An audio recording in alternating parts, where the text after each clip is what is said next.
Kevin Finkler and Scott Galloway just doing run-throughs. Are they any chance this weekend?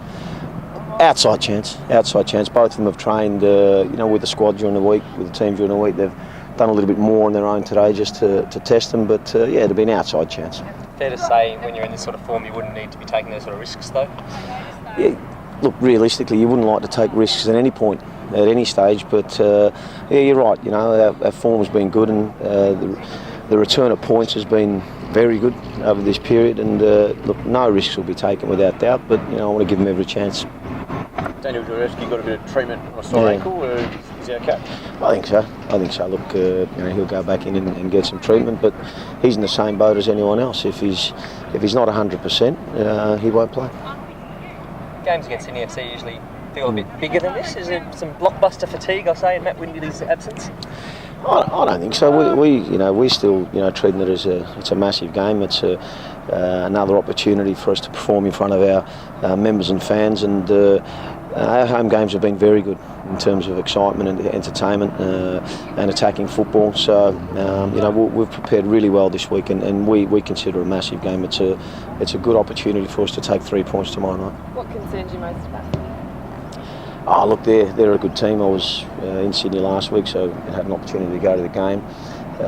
Albeit, they possibly could have been behind in the game, but they certainly created some chances. When they went 1-0 up, they had opportunities to go on and increase the lead.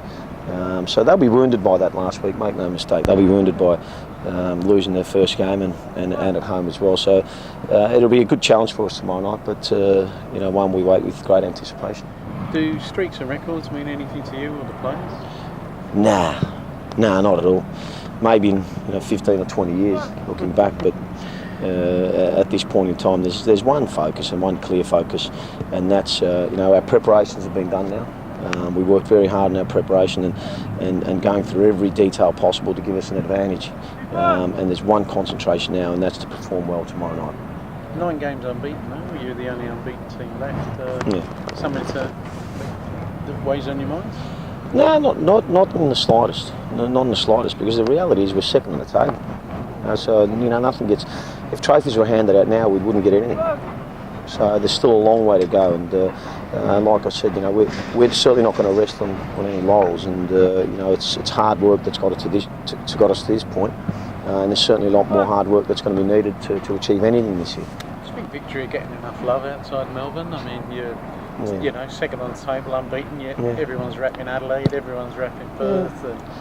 Yeah, that's fine, and that's what makes our game so great. There's a diverse range of opinion on anything, and we certainly know where we're at. And I've said it before, we truly believe we've still got a lot of improvement left in us, and there's a certain amount of hunger, and the players are inquisitive. They want to be given more information on how we can get better collectively and individually.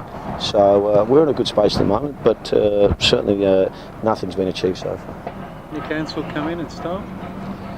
No, not tomorrow. Not tomorrow. He's been doing very well, and he's been when he's come on, he's shown that exactly what we thought about him. We've got high regard for Nick as a footballer, and at some stage he will get his opportunity. You spoke about the surface last week. Did you train any differently? Did the guys feel any different in recovery? Yeah. We obviously monitor the players. I dare say when you get a win, that probably covers a few things. But we had to individually we prepare recovery sessions based on the output of players, and we've done no different from that perspective this week, albeit it's taken us a little bit longer to recover. Are you leading a bit of a charmed life, Kevin? I mean, are you just sort of waiting for that pothole on the road to come along when things are going just so well at the moment? Jeez. I'm waiting for a big black cloud. There's a following you around. Huh? I'm just around this time last year was when the Mitch Nichols stuff sort of blew up. Or interest in players continues if playing that well. No. Every morning on the way to work, every morning. I know there's going to be an issue or a problem or a concern. I just hope there are the little ones. And at this point in time, when that does come along, we'll deal with it. But at this point in time, the group's too strong at the moment to allow any distractions. The group is very, very focused and like I said, too strong to allow any distractions. And we've had those along the way, but maybe they've been disguised away from yourselves because we've been getting good results based on good performances. But we've certainly had our share of things to deal with so far this season. On Tuesday, Costa sort of talked about you brought in players with a winning mentality, and the team seems to have a much stronger focus on winning mentality this season. Is that on the money, do you think? I think he's right, and he's probably in a better position to comment on it than myself because he lives in that change room. I never go in there, but what I do see in reaction and response for the players is a real determination to execute a game plan and a real determination to work hard for each other. We've worked hard. We've worked hard right through the pre-season and through this opening third of the season. And there's a lot of ambition, a lot of drive in there.